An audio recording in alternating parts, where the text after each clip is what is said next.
पार्वती प्रियपुत्राय गणेशाय नमो नमः। নমস্কার, সকলকে স্বাগত। শুরু করছি জ্যোতিষ অনুষ্ঠান হিতৈষী। আজ আলোচনা করব মেষ রাশি 1432 বঙ্গাব্দ অঘ্রাণ মাস কেমন যাবে। তো আলোচনা শুরু করা যাক। শুরুর আগে খুব সংক্ষেপে গ্রহ পজিশন জানিয়ে দিচ্ছি। আমি ছকটা স্ক্রিনে ডিসপ্লে করছি, আপনারা দেখতে পাচ্ছেন। তো এই মাসে বৃহস্পতি 5ই ডিসেম্বর পর্যন্ত আপনার রাশির চতুর্থে তুঙ্গস্থ হয়ে অবস্থান করছে, যেটা আপনার পক্ষে অত্যন্ত শুভ ফলদায়ক হবে। তো বিস্তারিত আলোচনায় চলে আসি। প্রথমেই আলোচনা করব স্বাস্থ্য বিষয়ে। স্বাস্থ্য তুলনামূলক ভালো থাকবে, তবে মানসিক চাপ বৃদ্ধি পেতে পারে, কারণ আপনার রাশিপতি মঙ্গল স্বক্ষেত্রে থাকলেও অষ্টমে অবস্থান করছে এবং অস্তমিত থাকছে, যার জন্য কয়েকটি ক্ষেত্রে কিছু সমস্যার সৃষ্টি হতে পারে।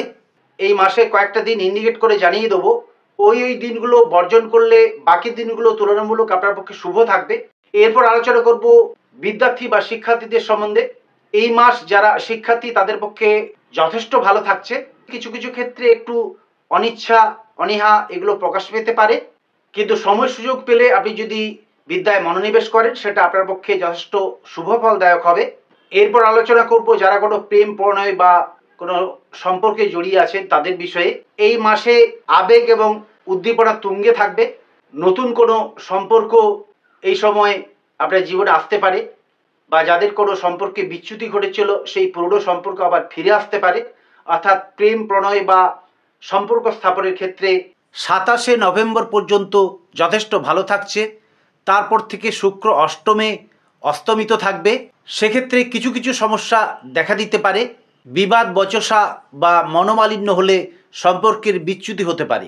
বিবাহের ক্ষেত্রে এই মাস তত শুভ নয়, তবে নতুন কিছু যোগাযোগ আসতে পারে।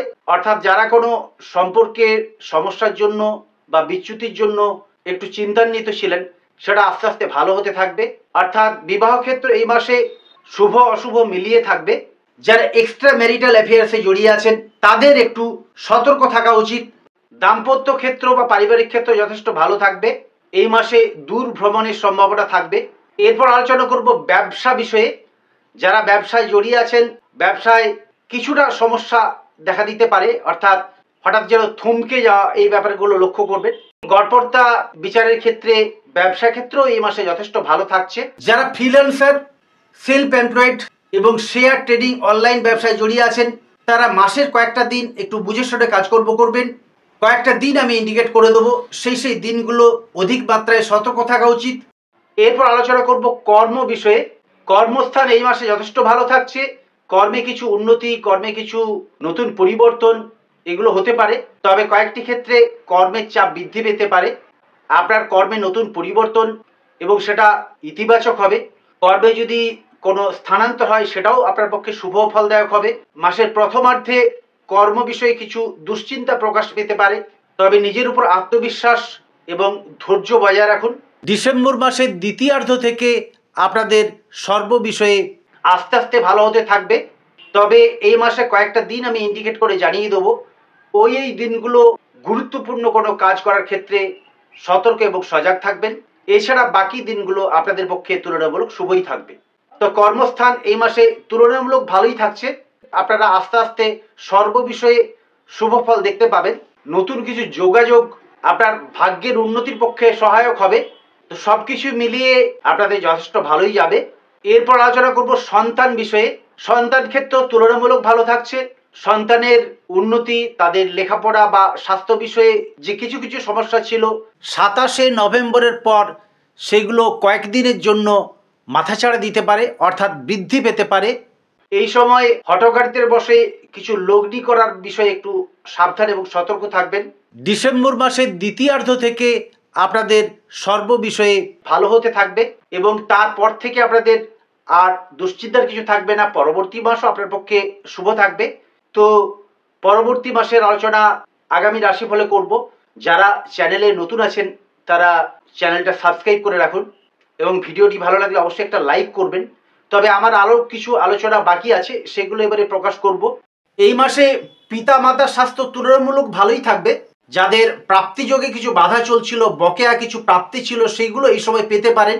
আর শনিদেব যে বক্রি আছেন সেটা প্রায় নভেম্বর মাস পর্যন্ত থাকবে। তো সেই বিষয়ে আপনাদের চিন্তান্বিত হওয়ার কোনো কারণ নেই। আপনার শত্রুরা যতই উৎপাত করুক বা মাথাচাড়া দিক, তারা শেষ পর্যন্ত অবদমিত হবে এবং শেষ হাসি আপনি হাসবেন, সর্বভাবে জয়লাভ করবেন। যারা ভ্রমণে যেতে চাইছেন তাদের পক্ষে ভ্রমণ এই মাসে যথেষ্ট ভালো থাকছে। ভ্রমণে কিছু আনন্দ এবং ভ্রমণে কিছু নতুন বন্ধুলাভ বা কিছু যোগাযোগের সম্ভাবনা। বিদেশ ভ্রমণের বিষয়ে একটু সতর্ক থাকা দরকার। এই সময়ে বিদেশ বিভুঁইয়ে না যাওয়াই ভালো। ডিসেম্বর মাসের দ্বিতীয়ার্ধ থেকে সেটা আস্তে আস্তে শুভ হতে থাকবে। যারা আধ্যাত্মিক চেতনার মধ্যে জড়িয়ে আছেন তাদের পক্ষে এই মাস যথেষ্ট ভালো থাকছে। এই সময় আধ্যাত্মিক কোনো শুভ কাজে আপনার ব্যয় হতে পারে। তো সবকিছু মিলিয়ে গ্রহ নক্ষত্রের গোচর ফল অনুযায়ী এই মাস আপনার রাশির পক্ষে যথেষ্ট ভালো হতে চলেছে। আপনারা যে ছোটখাটো সমস্যার মধ্যে ছিলেন সেগুলো এবার থেকে লাঘব হতে থাকবে। এরপর থেকে অর্থনৈতিক ক্ষেত্র, মানসিক এবং কর্মক্ষেত্রে নানান শুভ ফল পেতে থাকবেন। মাত্র কয়েকটা দিন দেরি আছে, সুতরাং ভবিষ্যৎ নিয়ে দুশ্চিন্তাগ্রস্ত থাকবেন না। আগামী দিন আপনার পক্ষে যথেষ্ট ভালো হতে চলেছে এবং আগামী দিন বা আগামী মাস কি হবে সেটা জানতে আমাদের এই চ্যানেলের সঙ্গে থাকুন। আপনার যদি জ্যোতিষ বিষয়ে কোনো প্রশ্ন থাকে অবশ্যই কমেন্ট করে জানাতে পারেন। এছাড়া যারা রাশি লগ্ন জানতে চান তারা চ্যানেলটা সাবস্ক্রাইব করে জন্ম তারিখ, জন্ম সময় এবং জন্মস্থান উল্লেখ করে কমেন্ট করবেন। আমি আপনাদের কমেন্টের উত্তর দেব। তো আমি আগেই উল্লেখ করেছিলাম এই মাসে কোন কোন দিন আপনাদের একটু সতর্ক এবং সজাগ থাকা উচিত। এই মাসে অর্থাৎ অগ্রহায়ণ মাসে 28 থেকে 30 নভেম্বর এবং 12-13 ডিসেম্বর আপনারা সতর্ক এবং সজাগ থাকবেন। তেমন কিছু হবে না। কর্মে কিছু বিলম্বতা, কিছু ঝঞ্ঝাট আসতে পারে, মানসিক দুশ্চিন্তা আসতে পারে, কিছু কিছু সমস্যা এবং কয়েকটি ক্ষেত্রে বাধা পরিলক্ষিত হয়। এই তারিখগুলো বাদ দিয়ে বাকি তারিখ আপনাদের পক্ষে যথেষ্ট শুভ ফলদায়ক হবে, অর্থাৎ তেমন কোনো সমস্যার মধ্যে আপনাকে পড়তে হবে না।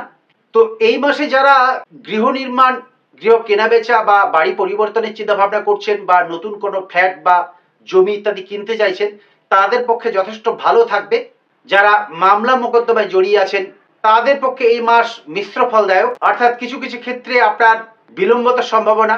বিশেষত আমি যে তারিখগুলো ইন্ডিকেট করে জানিয়ে দিলাম ওই তারিখগুলো শুভ কাজের ক্ষেত্রে একটু বর্জন করলেই ভালো হয়। তো গড়পড়তা মিলিয়ে এই মাস আপনাদের পক্ষে যথেষ্ট ভালোই থাকছে। আর শনিদেব যে বক্রি আছেন সেটা প্রায় নভেম্বর মাস পর্যন্ত থাকবে। তো সেই বিষয়ে আপনাদের চিন্তান্বিত হওয়ার কোনো কারণ নেই। তবে দর্শক শ্রোতা বন্ধু, আপনাদের প্রত্যেককে আমি বলেছি রাশিফল একটা গড়পড়তা বিচার, একটা জেনারেল প্রেডিকশন। আপনার জন্মকালে আপনার বার্থ চার্ট বা ন্যাটাল চার্ট যদি শুভ থাকে তাহলে এই শুভত্বটা আপনার পক্ষে আরো বেশি পাওয়া যাবে।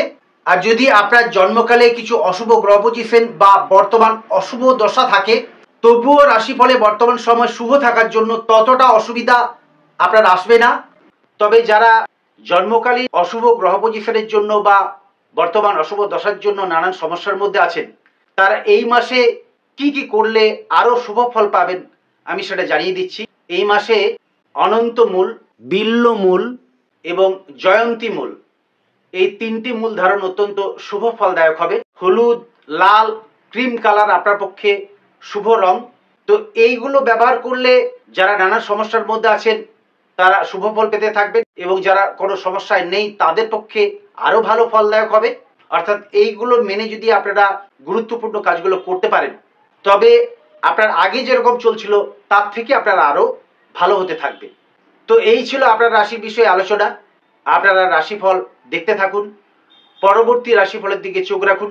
যারা চ্যানেলে নতুন আছেন তারা চ্যানেলটা সাবস্ক্রাইব করে রাখুন এবং ভিডিওটি ভালো লাগলে অবশ্যই একটা লাইক করবেন। এছাড়া আপনার জ্যোতিষ সম্বন্ধে যদি কিছু প্রশ্ন থাকে তাহলে কমেন্ট করে জানাতে পারেন। প্রয়োজন হলে আমি সেই বিষয়ে ভিডিও বানাবো। নিয়মিত রাশিফল পেতে চাইলে আমাদের সঙ্গে থাকবেন, ভিডিওটি শেয়ার করবেন। যারা জন্মকুণ্ডলী স্থিত কিছু অশুভ যোগের মধ্যে আছেন, যাদের কালসর্প যোগ, বিষ যোগ, গ্রহণ যোগ, কেমুদ্রুম যোগ ইত্যাদি বিভিন্ন অশুভ যোগ আছে, তারা শুভ ফল পেতে চাইলে জ্যোতিষ বিচার করিয়ে প্রতিকার করিয়ে নিতে পারেন। সেক্ষেত্রে স্ক্রিনে হোয়াটসঅ্যাপ নাম্বার ডিসপ্লে হচ্ছে, পেবেল কনসালটেশনের জন্য মেসেজ করতে পারেন। মঙ্গলময়ী মা তারার কাছে আপনাদের সবার মঙ্গল কামনা করি। তো আজকের মতো ভিডিওটি শেষ করছি। সবাই ভালো থাকুন, সুস্থ থাকুন। নমস্কার।